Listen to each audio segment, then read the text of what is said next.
ഈ ഒരു അവസരത്തിൽ ഞാൻ ഓപ്പണായി ചോദിക്കുകയാണ്, കഥകിന് മുട്ടിയപ്പോൾ അവസരങ്ങൾക്ക് വേണ്ടിയിട്ട് തുറന്നു കൊടുക്കേണ്ട ആവശ്യം വന്നിട്ടുണ്ടോ? മനസ്സിലായില്ല. അതായത് നമ്മൾ ഈ അതായത് പ്ലീസ് ഒഫൻസീവ് ആയിരുന്നു, ഞങ്ങൾ കുറച്ച് ഓപ്പൺ ആയിട്ട് ചോദിക്കണേ. എപ്പോഴെങ്കിലും ആർക്കെങ്കിലും വേണ്ടി ചാൻസിന് വേണ്ടിയിട്ട് വഴങ്ങി കൊടുക്കേണ്ടി വന്നിട്ടുണ്ടോ? എന്ത് ക്വസ്റ്റ്യൻസ് ആണ് നിങ്ങൾ ചോദിക്കുന്നത്? ഈ വിവരമുള്ള ആരും ഇവിടെ ഇല്ല. ഇതിങ്ങനെ മുമ്പോട്ട് പോകാൻ പറ്റത്തില്ല. കട്ട് ചെയ്തേ കേട്ടോ, അത് എനിക്ക് മുമ്പോട്ട് പോകാൻ പറ്റത്തില്ല എന്ന് വെച്ചിട്ട്. ഓക്കെ, പുതിയ പ്രോജക്റ്റ് ഒക്കെ ആയിട്ട് ലൈഫ് എങ്ങനെ പോകുന്നു? ഹാപ്പിയാണോ? അല്ല ചിരിച്ചോണ്ടല്ല, കുറച്ച് സീരിയസ് ആയിട്ടുള്ള ഒരു റിപ്ലൈ ആണ് ഞാൻ എക്സ്പെക്ട് ചെയ്യുന്നത്. സീരിയസ് ആയിട്ടോ? ചേച്ചിക്ക് എന്താ പറയാ, ഈ ചിരിക്കാണ്ട് സംസാരിക്കുന്നതിന് ദിവസക്കൂലിയാണോ മാസക്കൂലിയാണോ? കൂലിയുടെ കാര്യമല്ല, എന്റെ വീഡിയോസ് കുറച്ച് റീച്ച് ആവണം എന്നുണ്ടെങ്കിൽ ഞാൻ കുറച്ച് സീരിയസ് ആണ്. അതുകൊണ്ട് ഞാൻ ആറ്റിറ്റ്യൂഡ് പിടിച്ചേക്കുന്നതാണ്. നല്ല ആറ്റിറ്റ്യൂഡ് ആയിട്ടുണ്ട്. ഗുഡ്.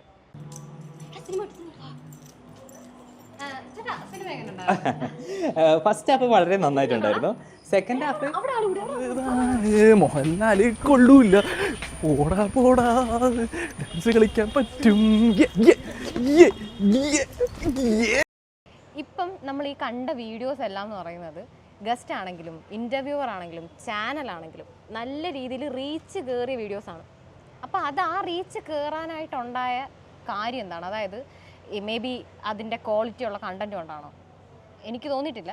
അതല്ല, ഈ പറയുന്ന നെഗറ്റീവിൻ്റെ ഒരു ഇൻഫ്ലുവൻസ് ആണോ ഇതിന് ഇത്രയും വലിയൊരു റീച്ച് കിട്ടാൻ കാരണം? അപ്പോൾ അതിൻ്റെ എന്താണ് അതിൻ്റെ റീസൺ എന്നുള്ളതിൻ്റെ ഒരു അൺഫിൽറ്റേർഡ് ആയിട്ടുള്ള ഒരു ഡിസ്കഷൻ ആണ് നമ്മൾ ഇന്നിപ്പോൾ ചെയ്യാൻ പോകുന്നത്. ഓക്കെ അല്ലേ? അതെ, അൺഫിൽറ്റേർഡ് എന്ന് പറയുമ്പോൾ ഓപ്പൺ ആയിട്ട് നമ്മൾ സംസാരിക്കും. അതിപ്പോൾ പേടിക്കണ്ട. അല്ലെങ്കിൽ ഇപ്പോൾ നമ്മൾ പലരെ കുറിച്ചും ക്രിട്ടിസൈസ് ചെയ്യും, പലരെ കുറിച്ചും നല്ലതും പറയും. അത് എല്ലാം പോസിറ്റീവ് ആയിട്ടുള്ള ക്രിട്ടിസൈസ് ആയിട്ട് എടുക്കുക. ഇപ്പോൾ നമ്മൾ സംസാരിക്കാൻ പോകുന്നത് നമ്മളുടെ വിഷനോ അല്ലെങ്കിൽ നമ്മൾക്ക് തോന്നിയ ചില കാര്യങ്ങളോ നമ്മൾ സംസാരിക്കുന്നത്. അപ്പോൾ ഈ അൺഫിൽറ്റേർഡ് എന്ന് പറയുന്നതിനകത്ത് ഞാൻ ആഡ് ചെയ്യാൻ ഉദ്ദേശിക്കുന്നത് നെഗറ്റീവായിട്ട്, അതായത് ഇപ്പോൾ നെഗറ്റീവ് ആയിട്ടുള്ള ഒരു സാധനത്തിനെ മാർക്കറ്റ് ചെയ്ത്, അത് മീഡിയ ആയിക്കോട്ടെ, അത് കാണുന്ന ആൾക്കാരായിക്കോട്ടെ, അവർക്കെല്ലാവർക്കും ആ ഒരു നെഗറ്റീവ് ഇമ്പാക്റ്റ് അവരുടെ ലൈഫിലേക്ക് കൊണ്ടുവരാൻ പറ്റുകയാണ്. അതായത് ഫോർ എക്സാമ്പിൾ, ഇപ്പോൾ ഒരു നെഗറ്റീവ് സാധനം വെച്ച് മാത്രമേ ഓഡിയൻസിനെ കൊണ്ടുവരാൻ പറ്റുമെന്ന് ഈ ഓൺലൈൻ മീഡിയ ആയിക്കോട്ടെ, റെപ്യൂട്ടഡ് ആയിട്ടുള്ള ന്യൂസ് ചാനലുകളായിക്കോട്ടെ അവർ ചിന്തിക്കുകയാണ്. അപ്പോൾ അത് ഗ്രാജുവലി ഇപ്പോൾ ഒരു 10 വർഷത്തെ ഒരു ഗ്യാപ്പ് എടുത്ത് നോക്കുകയാണെങ്കിൽ, കഴിഞ്ഞ ഒരു 10 വർഷത്തിനിടയിൽ നമ്മളിവിടെ വന്നിരിക്കുന്ന മീഡിയയിൽ വന്നിരിക്കുന്ന, പ്രത്യേകിച്ച് ഓൺലൈൻ മീഡിയയിൽ വന്നിരിക്കുന്ന ഒരു ചേഞ്ച് നോക്കിക്കഴിഞ്ഞാൽ നമുക്ക് മനസ്സിലാവും ഈ ഒരു എവല്യൂഷൻ നടന്നിട്ടുണ്ട്. അതായത് എന്തും എങ്ങനെയും ആൾക്കാരിലേക്ക് എത്തിക്കാം, ഏത് റേറ്റിങ്ങിന് വേണ്ടിയിട്ട് ഏത് രീതിയിലും ഒരു ചാനലിൽ മാറാൻ പറ്റുമെന്ന് തോന്നിയിട്ടുണ്ട്. നിങ്ങൾക്കും ആ രീതി തന്നെ ആയിരിക്കും തോന്നുന്നത്. അതായത് ഇപ്പോൾ നെഗറ്റീവ് ആയിട്ടുള്ള, അതായത് നമ്മുടെ ഇഷ്ടമല്ലായ്മേനെ നമുക്കിപ്പോൾ ഈ പറഞ്ഞ എല്ലാ വീഡിയോസും, ഈ കണ്ട വീഡിയോസ് എല്ലാം ഇഷ്ടപ്പെട്ട് നമ്മൾ പിന്നും കണ്ടതോ അല്ലെങ്കിൽ നമ്മൾ ഫോർവേഡ് ചെയ്തിട്ടുള്ളതായിട്ടുള്ള വീഡിയോസ് അല്ല. പക്ഷേ എന്നിട്ടും അതിന് റീച്ച് കിട്ടിയിട്ടുണ്ടെങ്കിൽ നമ്മുടെ ഇഷ്ടമല്ലായ്മേനെയാണ് അവരത് സ്ട്രാറ്റജി ആക്കി എടുത്തിട്ട് അവരതിന് പിടിച്ചിട്ടാണ് ഈ റീച്ച് കൂട്ടിക്കൊണ്ടിരിക്കുന്നത്. അതെ, അത് കറക്റ്റാണ്. ഇപ്പം നമ്മൾ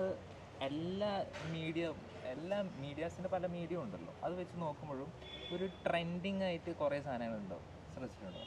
ഇപ്പോൾ ഓൺലൈൻ നമ്മളിപ്പോൾ യൂട്യൂബ് ചാനൽസ് ആണെങ്കിലും medias, on the main stream medias ആണെങ്കിലും എല്ലാത്തിനും ഒരു സെയിം പാറ്റേൺ അവിടെ ഇവിടെ ഒക്കെ നമുക്ക് കാണാൻ പറ്റും. ഇൻ വിച്ച് ഇതൊരു ഹിറ്റ് ആവും അല്ലെങ്കിൽ വ്യൂവേഴ്സ് കൂടും, ആ രീതിയിൽ പോകുന്ന ഒരു രീതിയാണ്. അതെ, അത് പറയുമ്പോൾ നമ്മൾ മനസ്സിലാക്കേണ്ടത് ഇത് ശരിക്കും ഇൻഫ്ലുവൻസ് ചെയ്തിരിക്കുന്നത് ഇപ്പോൾ ഉള്ള നമ്മളുടെ റെപ്യൂട്ടഡ് ആയിട്ടുള്ള ചാനലുകളാണ്.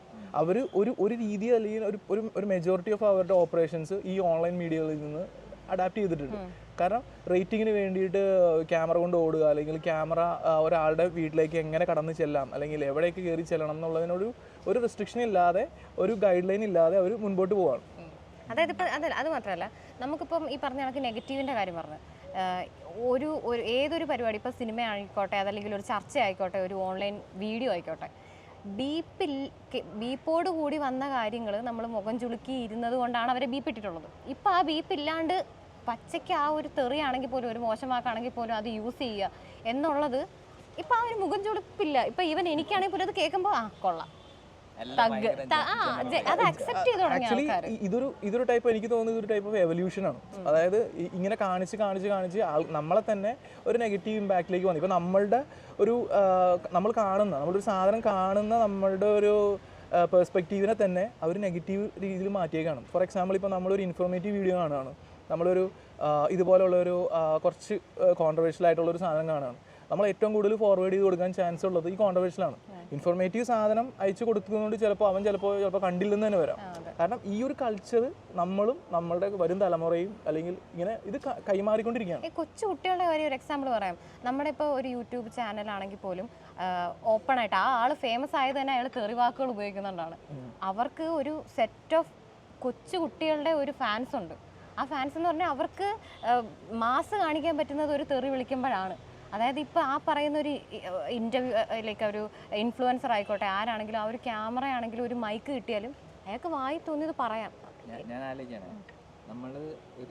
നമ്മളുടെ പൊതുവേ പറയാലോ മലയാളം സിനിമ എന്ന് പറയുന്നത് അത്ര സ്റ്റാൻഡേർഡ് ഓഡിയൻസ് ആണെന്ന് പറയും. അപ്പോൾ ഞാൻ ആലോചിക്കുകയാണെന്ന് ഇതേ ഓഡിയൻസ് അല്ലേ നമ്മൾ മീഡിയം വാച്ച് ചെയ്തിട്ട് ഹിറ്റാക്കുന്നത്.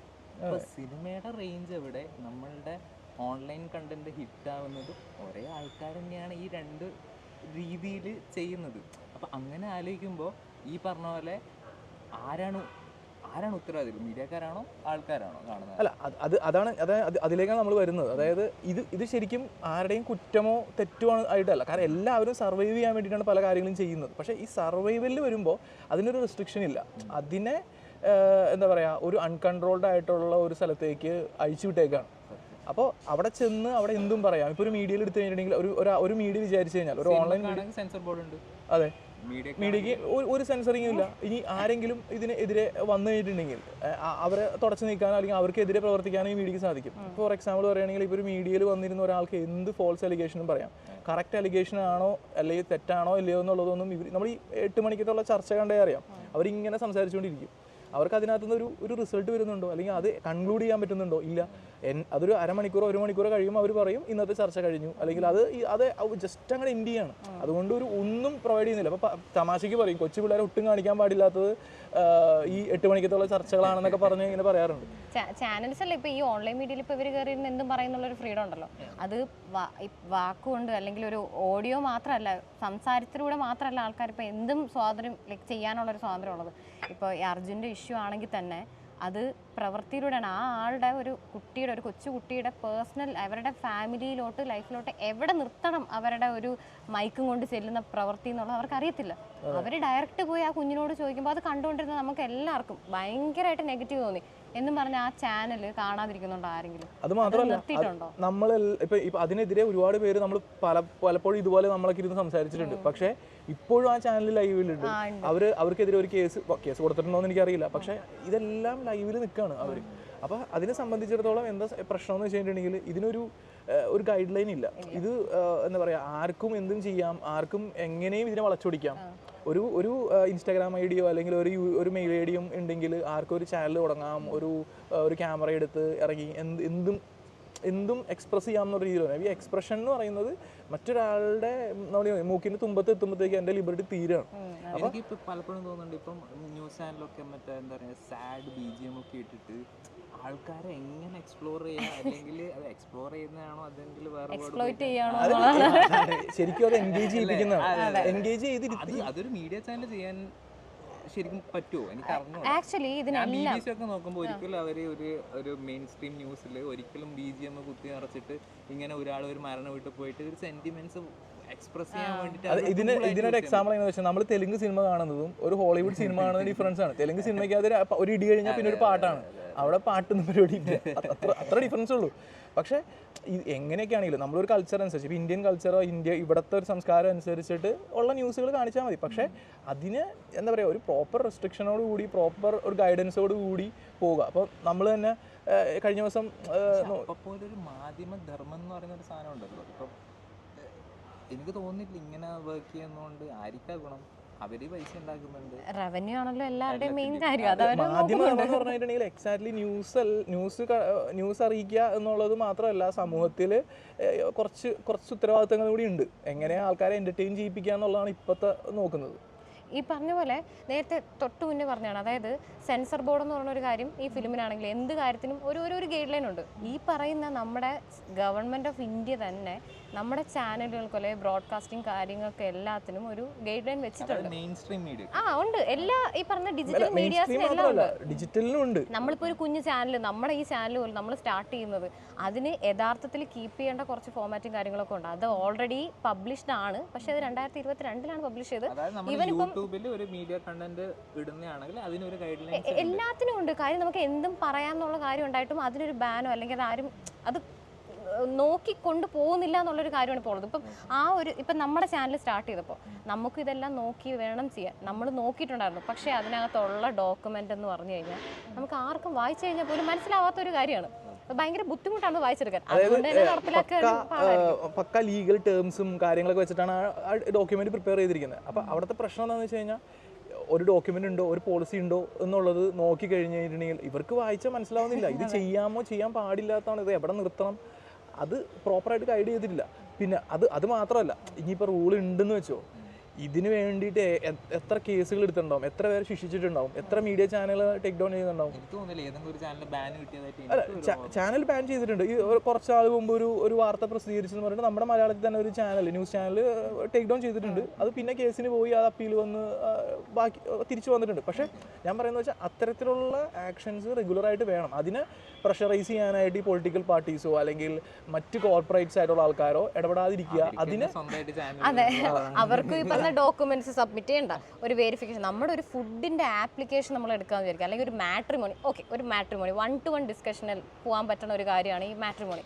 ആ ഒരു മാട്രിമോണി ക്രിയേറ്റ് ചെയ്യണമെങ്കിൽ തന്നെ നമ്മുടെ അറ്റ്ലീസ്റ്റ് ഒരു ആധാർ കാർഡെങ്കിലും കാണിക്കണം. പാൻ കാർഡോ ആധാർ കാർഡോ എന്തെങ്കിലും ഒരു വെരിഫിക്കേഷൻ പ്രോസസ് ഉണ്ട്. ഈ പറയുന്ന ചാനൽ ക്രിയേറ്റ് ചെയ്യാൻ നമുക്ക് എന്ത് പാടുണ്ടായിരുന്നു സെബിൻ? നമുക്കിപ്പോൾ എല്ലാവർക്കും കൂടെ ഒരു ചാനൽ സ്റ്റാർട്ട് ചെയ്യാം. ഒരു യൂസർ ഐ ഡി, പിന്നെ ഒരു മെയിൽ ഐ ഡി, ഒരു ഫോൺ നമ്പർ നമ്മൾ ക്രിയേറ്റ് ചെയ്ത് ഇതൊരു കൊച്ചു കുട്ടിക്ക് അതിന്റെ പാരന്റ്സിന്റെ മെയിൽ ഐ ഡിയും ഫോൺ നമ്പറും എടുക്കാൻ പറ്റത്തില്ല. ആർക്കും കയറിയിട്ട് പറഞ്ഞിപ്പോ നമ്മളിപ്പോ പറയണ പോലെ വന്നിട്ടുണ്ടെങ്കിൽ ഇവർ എന്ത് ചെയ്യുന്ന വെച്ച് കഴിഞ്ഞാൽ ചിലപ്പോൾ ഇതൊരു റൂൾ ആക്കും, എന്നിട്ട് ഇതൊരു ലൈസൻസ് ആക്കും, അതിന്റെ പേരിൽ കുറച്ച് വലിയൊരു എമൗണ്ട് ചാർത്തും. അപ്പോൾ എന്ത് ചെയ്യും? ഇതല്ലാത്ത രീതിയിലുള്ള ആൾക്കാർ ഇതിനെതിരെ പ്രൊട്ടസ്റ്റ് ചെയ്യും. അവസാനം ഗവൺമെന്റ് തിരിച്ചിങ്ങനെ വരും. നമ്മളുടെ ഇവിടെ നടക്കുന്നത് ഇങ്ങനെയാണ്. അതായത് ഇതിനൊരു സൊല്യൂഷൻ എന്ന രീതിയിലല്ല, ഇതെങ്ങനെ ശിക്ഷിക്കേണ്ട ആൾക്കാർ ശിക്ഷിക്കണം, കറക്റ്റ് ചെയ്യേണ്ടത് കറക്റ്റ് ചെയ്യണം. നമ്മൾ ഫുൾ നെഗറ്റീവ് എന്ന രീതിയിലല്ല, പെർസ്പെക്റ്റീവിലല്ല പറയുന്നത്. പക്ഷേ നെഗറ്റീവ് ഉണ്ട്. അപ്പോൾ ഇത് കാണുന്ന ആൾക്കാർ ചിന്തിക്കും ചിലപ്പോൾ, നിങ്ങൾ എന്തിനാണ് അപ്പോൾ അങ്ങനെയാണെങ്കിൽ ഈ ചാനൽ കാണണം, അല്ലെങ്കിൽ ഇത് കാണേണ്ട ആവശ്യമൊന്നുമില്ല, നിങ്ങൾക്ക് പറ്റില്ലെങ്കിൽ നിങ്ങൾ കാണണ്ട, വാർത്ത കാണണ്ട, 8 മണിക്കത്തെ വാർത്ത കാണണ്ട, ചാനൽ ഓഫ് ചെയ്ത് പോയിക്കോ. പക്ഷേ ഇതിൻ്റെ ഉത്തരവാദിത്വം എന്ന് പറയുന്നത് ഇപ്പം നമ്മളും ആ ചാനൽ മാറ്റിയാൽ മാത്രം തീരുന്നതല്ല. ഇത് പോകുന്നത് കോടാനുകൂടി ആൾക്കാരിലേക്കാണ് പോകുന്നത്. അതിൽ കൊച്ചു കുട്ടികൾ, മുതിർന്നവർ, ഒരുപാട് ആൾക്കാരുണ്ട്. ഇവരെല്ലാവരെയും ഡയറക്റ്റ് ആയിട്ടോ ഇൻഡയറക്റ്റ് ആയിട്ടോ ഇത് ഇൻഫ്ലുവൻസ് ചെയ്യുന്നുണ്ട്.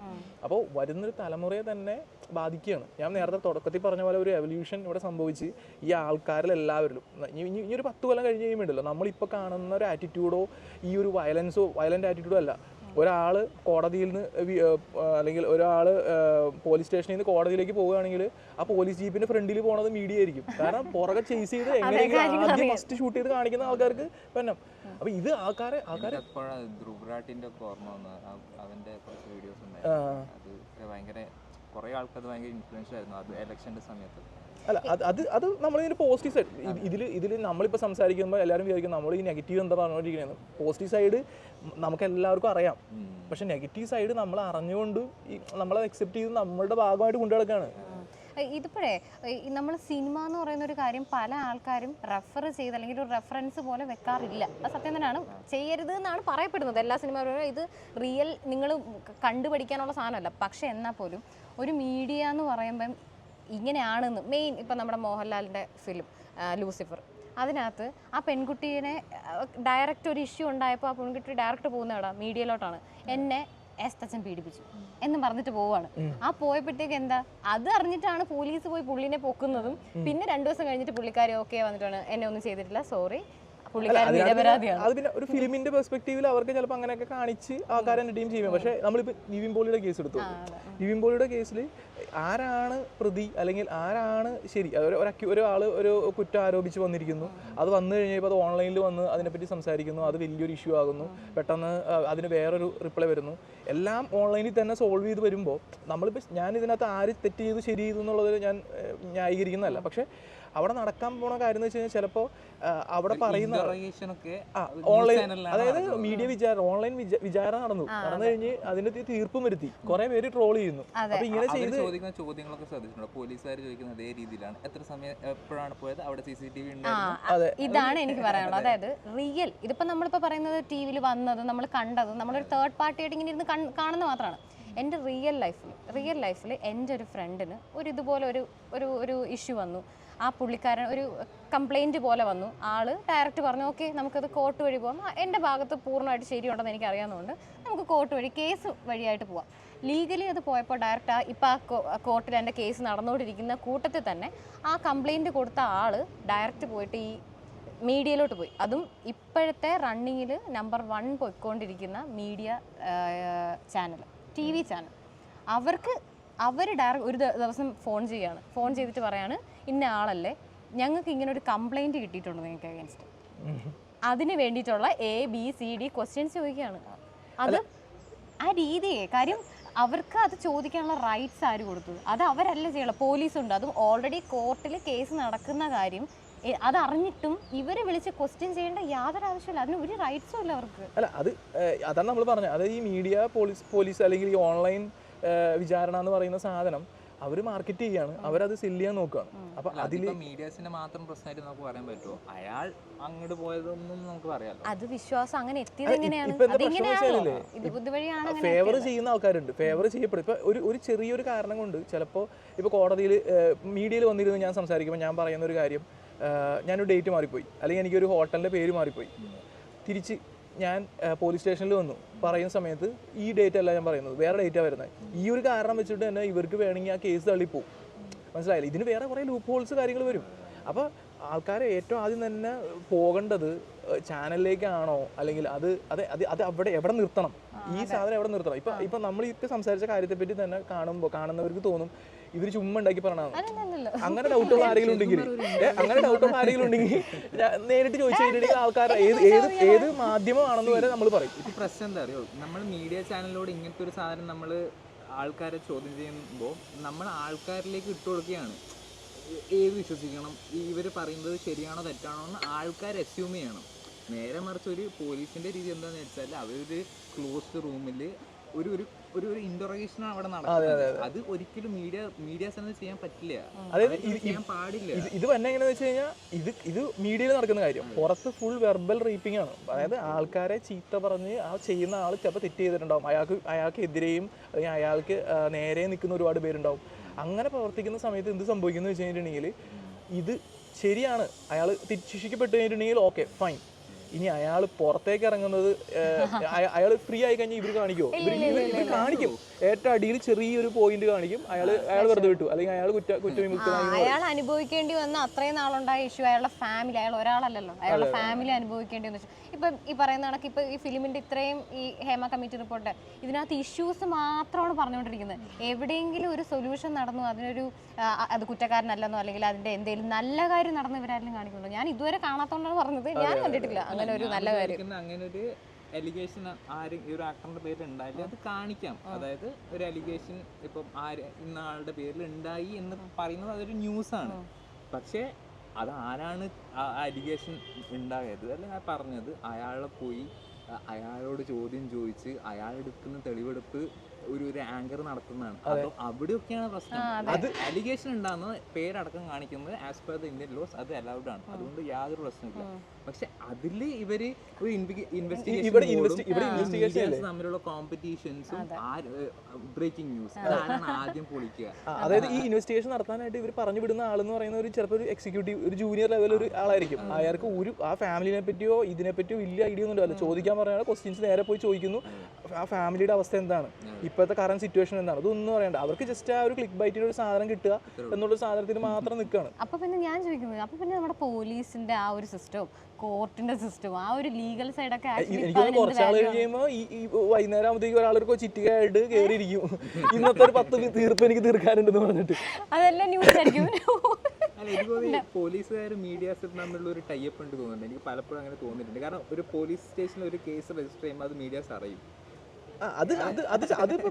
ചില ഇപ്പൊ കുറ്റവാളികളെ അത് വിളിച്ച് പറയും, അതൊക്കെ അറിയിക്കില്ല. അത് പക്ഷെ അതിന്റെ പ്രശ്നം എന്ന് വെച്ച് കഴിഞ്ഞാൽ ഇത് അറിയിച്ചു കഴിഞ്ഞാൽ പിന്നെ വരുന്നത് നേരെ പോണെന്ന് അറിയോ, ഇപ്പൊ കുറ്റവാളി എന്ന് പറഞ്ഞാൽ കുറ്റവാളിയുടെ വീട്ടിലേക്ക് ഇല്ലും, ആ വീട്ടിൽ ചെന്നിട്ട് വീട്ടുകാരെ മാക്സിമം ടോർച്ചർ ചെയ്യും. ഒക്കെ ലീക്ക് ചെയ്ത് കൊടുക്കാനും എനിക്ക് തോന്നുന്നു എനിക്ക് തോന്നുന്നത് റിവേഴ്സ് ഓർഡറിലാണ്. ഈ പറഞ്ഞ ആൾക്കാർ ഡയറക്റ്റ് പോകുന്ന ഇപ്പൊ മീഡിയയിലാണ്. മീഡിയ ആയിരിക്കും മേ ബി പോലീസിനെ അറിയിക്കുന്നത്. പോലീസുകാരോട് ചോദിക്കും നിങ്ങൾക്ക് ഈ ആഴ്ച വല്ല കേസും കിട്ടിയില്ലെങ്കിൽ എനിക്ക് 3 കേസ് എനിക്ക് കിട്ടിയിട്ടുണ്ട്, അത് ഞാൻ ഈ പ്രാവശ്യം തന്നേക്കാം. ഒരു അഡ്ജസ്റ്റ്മെന്റിൽ നമുക്ക് അങ്ങോട്ട് ഇതൊക്കെയാണെന്നാണ് ഞങ്ങളുടെ ഒരു ഇത് നമ്മൾ ചുമ്മാ പറയുന്നതാണ്. ചിരിച്ചുകൊണ്ട് സംസാരിക്കാൻ പറ്റിയ ടോപ്പിക് ആണോ എന്ന് പോലും നമുക്കറിയില്ല. അല്ല ഇത് കാണുന്ന നമ്മളെ സംബന്ധിച്ചിടത്തോളം ഇത് ചിരിച്ച് ക്രിട്ടിസൈസ് ചെയ്യുക, ഇത് അൺഫിൽറ്റേഡ് ആയിട്ട് ഇങ്ങനെ പറയാന്നേ നമുക്ക് പറ്റുമോ. അല്ലാതെ ഇതിന്റെ പുറകെ കഴിഞ്ഞ് നമുക്ക് നമ്മളിപ്പോൾ ഒരു കേസിന് പോയി കഴിഞ്ഞിട്ടുണ്ടെങ്കിൽ ഇവിടുത്തെ ഇപ്പോഴത്തെ അവസ്ഥ അനുസരിച്ച് ഇതിന് നമ്മളൊരു മനുഷ്യാവകാശ കമ്മീഷനോ അല്ലെങ്കിൽ എന്തൊരു സാധനത്തിന്റെ പുറകെ പോയി കഴിഞ്ഞിട്ടുണ്ടെങ്കിൽ അതിന്റെ വിധി വരുമ്പോഴത്തേക്കും ഈ ചാനലിന്റെ ഒരു 100ാമത് വാർഷിക ഇതിന് പേര് തന്നെ മാറ്റിയിട്ടുണ്ടോ. ഞാൻ പറയുന്നത് വെച്ച് കഴിഞ്ഞാൽ പക്ഷെ നമുക്ക് സംസാരിക്കാനുള്ളത് നമുക്ക് പറയാം. ഇത് പറയുന്ന സമയത്താണ് എനിക്ക് നമ്മുടെ പഴയ ദൂരദർശനം ഓർമ്മ വരുന്നത്. അതായത് ദൂരദർശനിലൊക്കെ നമ്മൾ പണ്ട് ശരിക്കും പറഞ്ഞാൽ അന്നത്തെ കാലത്ത് വാർത്ത കാണാൻ താല്പര്യമില്ല. പക്ഷെ എന്നിരുന്നാലും ആ വാർത്ത എന്ന് പറയുന്നത് ഒരു അരമണിക്കൂർ കൊണ്ട് അന്ന് അറിയേണ്ട ഇൻഫർമേഷൻസ് എല്ലാം ഉണ്ടാവും. കറക്റ്റ് ക്ലിയർ ആയിട്ട് ഇന്നത് നടന്നു എന്ന് പറഞ്ഞ് പോകുകയല്ലാതെ ഇന്ന് ആളുടെ വീട്ടിൽ ഞങ്ങൾ ഇനി കൊണ്ടുപോയി കാണിക്കാമെന്ന് പറഞ്ഞ് പോയി അത് വലിച്ചു നീട്ടി അത് വേറെ എന്തൊക്കെയോ എന്റർടൈൻമെന്റ് ആയി മാറും. പണ്ട് അത് നമ്മൾ സൗണ്ട് അല്ലെങ്കിൽ നമ്മൾ റേഡിയോയിലോ അങ്ങനെ നമുക്ക് ആ ഒരു ഹിയറിംഗ് മോഡ് മാത്രമായിരുന്നല്ലോ ഉണ്ടായിരുന്നത്. അപ്പോൾ അവർക്ക് അത്രയ്ക്ക് ക്രിസ്പ് ആൻഡ് ക്ലിയർ ആയിട്ട് അവർക്ക് ആ സമയത്തിനുള്ളിൽ കാണിക്കണം. ഇപ്പം എന്ന് പറഞ്ഞാൽ നമുക്ക് യൂട്യൂബ് സ്ട്രീമിംഗ് ഉണ്ട്, ഷോർട്സ് ഉണ്ട്, റീൽസ് ഉണ്ട്, പിന്നെ 24 മണിക്കൂർ ഓടിക്കാനുള്ള ഒരു ന്യൂസ് ചാനൽസ് ഉണ്ട്. അപ്പം ആ ഒരു വ്യത്യാസമുണ്ട്. അതൊരു ഇവോൾവിങ് ആയിട്ട് നമുക്ക് വരുന്നതാണ്. അപ്പം ഞാൻ പറയുന്നത് വെച്ചാൽ ഇങ്ങനെ ഇവോൾവായി ഒരു മീഡിയം വരുന്നതിൽ നമുക്ക് കുറ്റം പറയാൻ പറ്റില്ല. പക്ഷെ അത് ഇവോൾവായി എവിടത്തേക്കാണ് പോകുന്നത് എന്നാണ് ഒരു ക്വസ്റ്റ്യൻ. ദൂരദർശനാണെങ്കിൽ തന്നെ ആഴ്ചയിൽ 3 ദിവസം 30 മിനിറ്റ്സ് വീതമുള്ള ന്യൂസ്. അപ്പോൾ അത് അവർക്ക് തന്നെ കാണിക്കാൻ ഉറപ്പായിട്ട് ആ 30 മിനിറ്റ്സ് പ്രോപ്പർ കണ്ടന്റ് മാത്രമായിരിക്കും ഉണ്ടായിരിക്കുക. പക്ഷെ ഇപ്പം എന്ന് പറഞ്ഞാൽ 24 hours ഉള്ള ഒരു ന്യൂസ് ചാനൽ, അതായത് 24 hours കാണിച്ചുകൊണ്ടിരിക്കുന്ന ന്യൂസ് ഉള്ള ചാനലാണ് നമുക്കിപ്പോൾ കൂടുതലും ഉള്ളത്. എനിക്ക് തോന്നുന്നു ന്യൂസിന്റെ ഉള്ളതുകൊണ്ട് എന്താണോ വേണ്ടത് അത് മാത്രമാണ് അവർ കാണിക്കുന്നത്. അതായത് ഇപ്പൊ നമ്മൾ എക്സാമ്പിൾ നോക്കുകയാണെങ്കിൽ ഇപ്പോൾ ഒരു നമ്മുടെ നാഷണൽ ലെവലിൽ ഒരു വലിയൊരു ഇൻസിഡന്റ് നടന്നു. അത് പക്ഷെ അത്ര വലിയ ആൾക്കാർക്ക് എൻഗേജിങ് ആയിട്ട് തോന്നുന്നില്ലെങ്കിൽ ഒരു സെക്ഷൽ അലിഗേഷനോ അങ്ങനെ എന്തെങ്കിലും ഒരു സാധനം വന്നു കഴിഞ്ഞിട്ടുണ്ടെങ്കിൽ അത് ബേസ് ചെയ്തിട്ടുള്ള സാധനങ്ങളെ പ്രൈം ടൈം ന്യൂസ് ആയിട്ട് കാണിക്കുകയും ഈ പറയുന്ന നാഷണൽ സാധനത്തിന് അല്ലെങ്കിൽ ഒരു ക്രിട്ടിക്കൽ സാധനമാണെങ്കിൽ പോലും അത് ജസ്റ്റ് അവർ ചെറിയൊരു സാധനത്തിൽ ഓടിക്കുകയും ചെയ്യും. അത് അലിഗേഷൻ മാത്രമായിരിക്കും, മേ ബി അത് എന്താണെന്ന് പ്രൂവ് പോലും നേരിട്ട് വന്നു എന്നുള്ളൊരു കാര്യം മാത്രം ഉണ്ടാവും. Exclusive you have A message അത് പറയുന്നതല്ലേ. എന്താ പറയുക, ഈ മീഡിയാസിനൊക്കെ ബാക്കിൽ ഒരാൾ ഉണ്ടാവില്ല എല്ലാം തീരുമാനിക്കാൻ വേണ്ടിയിട്ട്. അപ്പൊ എനിക്ക് ഇതിനകത്ത് തോന്നുന്നു വെച്ച് കഴിഞ്ഞിട്ടുണ്ടെങ്കിൽ ഇവരിൽ നല്ല കാര്യങ്ങളുണ്ട്. നമ്മളിപ്പോൾ പറയുമ്പോൾ നമ്മൾ കുറെ ചീത്ത കാര്യങ്ങളാണ് പറഞ്ഞുകൊണ്ടിരുന്നത്, അല്ലെങ്കിൽ നമുക്ക് ചീത്തയെന്ന് തോന്നിയ കുറെ കാര്യങ്ങളാണ് പറഞ്ഞുകൊണ്ടിരുന്നത്.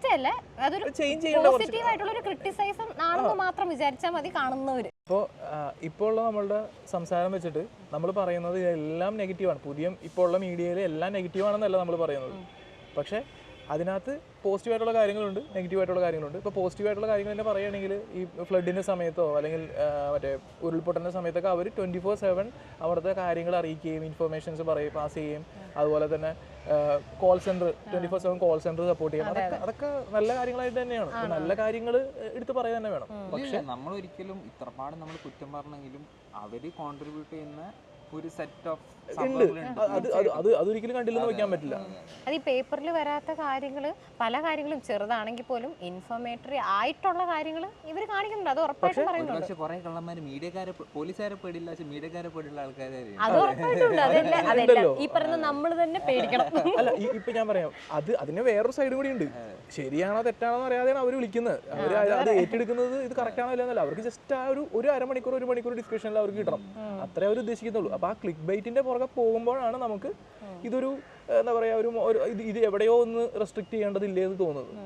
അപ്പൊ എനിക്ക് തോന്നുന്നത് നമുക്കിപ്പോൾ ഓൺലൈൻ മീഡിയകൾ ഈ ചെയ്യുന്ന കാര്യങ്ങൾക്ക് എല്ലാത്തിനും ഒരു ലീഗൽ സൈഡ് ഗവൺമെന്റിന്റെ ഭാഗത്തുനിന്നും അതുപോലെ തന്നെ കോടതിയുടെ ഭാഗത്തുനിന്നും എന്തെങ്കിലും ഒരു അതോറിറ്റി ഇതിന് വേണ്ടി വന്ന് അത് എപ്പോഴും മോണിറ്റർ ചെയ്തുകൊണ്ടിരിക്കുകയും റെഗുലർ ആയിട്ട് കുറ്റം ഇഷ്ടമാതിരി സ്ഥലത്ത് നമുക്ക് ലൂപ്പ് ഹോൾസ് കാണാൻ പറ്റും. പക്ഷെ ശിക്ഷിക്കേണ്ടത് ശിക്ഷിക്കുക തന്നെ ചെയ്യണം. അതൊരു മാതൃകയായിട്ട് എല്ലാവർക്കും, എങ്കിൽ മാത്രമേ അത് ചെയ്യാനായിട്ട് ഒരു പേടി ഉണ്ടാവുള്ളൂ. നെക്സ്റ്റ് ടൈം ഒരു വീട്ടിലോട്ട് കയറി ചെന്ന് അനാവശ്യ ചോദ്യം ചോദിക്കാനോ അല്ലെങ്കിൽ ഒരു ന്യൂസ് ടൈമിൽ ഇരുന്ന് അനാവശ്യ ഡിസ്കഷനിലേക്ക് പോകാനോ ആർക്കും തോന്നരുത്. അതിന് മാതൃകയായിട്ട് എന്തെങ്കിലും ഒരു കാര്യം കൊണ്ടുവരണം. ഡെമോക്രസി എന്ന് പറയുന്ന ഒരു രാജ്യത്ത് ഏറ്റവും നമ്മളിപ്പോൾ പറയും ജനങ്ങളാണ് ഏറ്റവും വാല്യുബിൾ ആയിട്ടുള്ള ആൾക്കാർ, മീഡിയാസും അവരുടേതായ ഒരു വാല്യുബിൾ കോൺട്രിബ്യൂഷൻ അവർ ചെയ്യുന്നുണ്ട്. അപ്പം നേരെ മറിച്ച് എന്താ വെച്ചാൽ അവർ എല്ലാ കാര്യം ചെയ്യുന്നത് നമുക്ക് അംഗീകരിക്കാനും പറ്റുന്നില്ല. നമ്മൾ ഈ പറയുന്നതെല്ലാം പോസിറ്റീവ് ആയിട്ടുള്ള ഒരു ക്രിറ്റിസൈസം ആയിട്ട് മാത്രം അവരെടുത്തിട്ട് വേണ്ടുന്നത് കറക്റ്റ് ചെയ്ത് കഴിഞ്ഞാൽ നമുക്ക് എല്ലാം കൊണ്ടങ്ങ് നല്ലതാവാനൊന്നും അല്ല, എല്ലാ സിസ്റ്റത്തിലും ഇപ്പൊ നമ്മൾ സംസാരിച്ച കാര്യം നമ്മൾ ചുമ്മാ ഒരു മൈക്കായിട്ട് ഇറങ്ങി അല്ലെങ്കിൽ വെറുതെ ആൾക്കാരുടെ അടുത്ത് ചോദിച്ച് പറയാ നിൽക്കാതെ നമുക്ക് പറയാനുള്ള കാര്യങ്ങൾ നമ്മൾ പറഞ്ഞു. ഇത് നമ്മളൊരു സർവേ എടുത്താൽ പോലും അതിന് നമുക്കൊരു റിസൾട്ട് വരും. ഇതിനൊരു ഇത്ര ആൾക്കാർ ഇതിനെതിരെയും ഇത്ര ആൾക്കാർ ഇതിനെ നമ്മളെ സപ്പോർട്ട് ചെയ്ത് തന്നെ സംസാരിക്കുന്ന ആൾക്കാരുണ്ട്. അപ്പോൾ ഈവൻ നമ്മുടെ ഓഫീസിൽ ഇതിനെപ്പറ്റി ചോദിച്ചു കഴിഞ്ഞാൽ തന്നെ എത്ര പേര് നമ്മൾ പറഞ്ഞാൽ കറക്റ്റാന്ന് പറയും. ഇപ്പോൾ നമ്മളുടെ ടീമിൽ തന്നെയുള്ള അവർക്ക് ഈ ഒരു സെയിം അഭിപ്രായം തോന്നിയിട്ടുണ്ട്. സോ അതൊരു പബ്ലിക് ഒപ്പീനിയൻ എന്ന രീതിയിൽ നമ്മൾ പറയുന്നു മാത്രം നമ്മുടെ ഒരു ചാനലിലൂടെ. അപ്പോൾ നമുക്ക് എങ്ങനെ കൺക്ലൂഡ് ചെയ്യാം? നല്ല നല്ല നിയമങ്ങൾ കൊണ്ടുവരിക, തക്കതായ ശിക്ഷകൾ കാണിച്ചു കൊടുക്കുക, അത് മാതൃകയാക്കി ബാക്കിയുള്ളവർ ഈ ചെയ്തുകൊണ്ടിരിക്കുന്നവർക്ക് ഒരു സാധനം ചെയ്യുന്ന ഒരു ചാനലിൽ ഓൺ ദ സ്പോട്ടിൽ നോട്ടീസ് കൊടുത്താണ് പൂട്ടിച്ച് കഴിഞ്ഞിട്ടുണ്ടെങ്കിൽ അവിടെ അത് പൂട്ടിക്കാൻ മീൻസ് അത് ആൾക്കാരുടെ തൊഴിലോ ഇതിനെ വേണ്ടിയിട്ടല്ല, കുറച്ച് നാളത്തേക്ക് അതൊന്ന് സ്റ്റോപ്പ് ചെയ്ത് അവർ മൊത്തത്തിൽ അതൊന്ന് ഫിൽട്ടർ ചെയ്ത് അവരുടെ എഡിറ്റോറിയൽ ടീം മൊത്തത്തിൽ ഇരുന്ന് ഇത് മൊത്തം ചർച്ച ചെയ്ത് പ്രശ്നങ്ങൾ സോൾവ് ചെയ്ത് റീസ്റ്റാർട്ട് ചെയ്തോട്ടെ. അവർ ഈ അപ്പീൽ ചെയ്തിട്ട് ഒരു ഫിൽറ്ററിംഗ് പ്രോസസ് അല്ലെങ്കിൽ ഇതിനൊരു അതോറിറ്റിയുടെ അടുത്ത് തന്നിട്ട് അവർ എക്സ്പ്ലെയിൻ ചെയ്ത് ഓക്കെ പോട്ടെ. നമ്മളിപ്പോൾ പാസ്പോർട്ടൊക്കെ എടുക്കാൻ പോകുന്നത് എങ്ങനെയാ അല്ലേ? നമ്മൾ ചെന്ന് ഒരു പാസ്പോർട്ട് റിജക്ട് ആയി കഴിഞ്ഞാൽ അല്ലെങ്കിൽ പാസ്പോർട്ടോ അല്ലെങ്കിൽ വിസയൊക്കെ റിജക്ട് ആയി കഴിഞ്ഞാൽ വീണ്ടും അപ്ലൈ ഇല്ലേ? അതുപോലെ ഒരു പ്രോസസ്സിലൂടെ കടത്തി വിട്ട് നിയമം ഇപ്പോഴും സ്ട്രോങ് ആണ്. അത് നടപ്പിലാക്കുന്ന രീതികളാണ് പ്രശ്നമാണെന്ന് എനിക്ക് തോന്നുന്നു. കഷ്ടപ്പെട്ട് ചെയ്യുന്ന ഒരു സാധനം നഷ്ടപ്പെടാണെന്നുണ്ടെങ്കിൽ അവർക്കൊരു ഒരു പേടി, അല്ലെങ്കിൽ അത് ചെയ്യാനുള്ളൊരു സാധനത്തിന് ചെറിയൊരു പേടി വരും. ആ ഒരു സാധനം വരാനെങ്കിലുള്ള ഒരു ചെയ്യാനുള്ള, അതിപ്പോൾ സ്റ്റാർട്ടപ്പ് ആണെങ്കിൽ ചാനൽ സ്റ്റാർട്ട് ചെയ്യാനാണെങ്കിൽ കുറച്ച് എന്തെങ്കിലും ഒരു കഷ്ടപ്പാട് കൊടുക്കുക. അതായത് അവർ ഡോക്യുമെന്റേഷനോ അറ്റ്ലീസ്റ്റ് അവരുടെ ഒരു മിനിമം ക്വാളിഫിക്കേഷനോ എന്തെങ്കിലുമൊക്കെ ചെയ്ത് കൊണ്ടുവരാണെന്നുണ്ടെങ്കിൽ അതത് മെയിൻറ്റെയിൻ ചെയ്യാനെങ്കിലും അവർ ആ മെയിൻ ഉള്ളൊരു സാധനം കീപ്പ് ചെയ്യും. അവരെങ്ങനെ വേണം ബൗണ്ടറി അല്ലെങ്കിൽ ഗൈഡ് ലൈൻ കീപ്പ് ചെയ്യണം എന്നുള്ളൊരു പേടിയെങ്കിലും അവർക്ക് വരും. അങ്ങനെയെങ്കിലും ഒരു ചേഞ്ച് കൊണ്ടുവരാൻ പറ്റുകയാണെങ്കിൽ നമുക്ക് നല്ലൊരു മീഡിയ ഒക്കെ ആക്കിയിട്ട് നമ്മളൊരു മാതൃകയൊക്കെ ആക്കി കൊണ്ടുവരാം. അപ്പൊ അങ്ങനെ അത്രേ ഉള്ളൂ, ഇനി വേറെ പറയാനില്ല, തീർന്നു. അപ്പോൾ ഇതാണ് നമ്മുടെ അൺഫിൽറ്റേർഡ് ആയിട്ടുള്ള റിയാക്ഷൻ. ഇതിനകത്ത് നിങ്ങളുടെ അൺഫിൽറ്റേർഡ് ആയിട്ടുള്ള ഒരു റിയാക്ഷൻ ഞങ്ങൾ എക്സ്പെക്ട് ചെയ്യുന്നു. പക്ഷെ അതിൽ ബീപ്പ് ഇടാൻ പാടില്ല, കറക്റ്റ് ആയിട്ടുള്ള ഒരു സാധനം തന്നെ വരിക. ബീപ്പ് എന്തായാലും ഉണ്ടാവും, കമന്റ് ആയിട്ട് ബീപ്പ് വേണ്ട കേട്ടോ. ഓക്കെ, അപ്പോൾ നെക്സ്റ്റ് നമുക്ക് അടുത്ത അടുത്തൊരു ടോപ്പിക് ആയിട്ട് നമുക്ക് ഇതുപോലെ ഇരിക്കാം. Okay okay, by.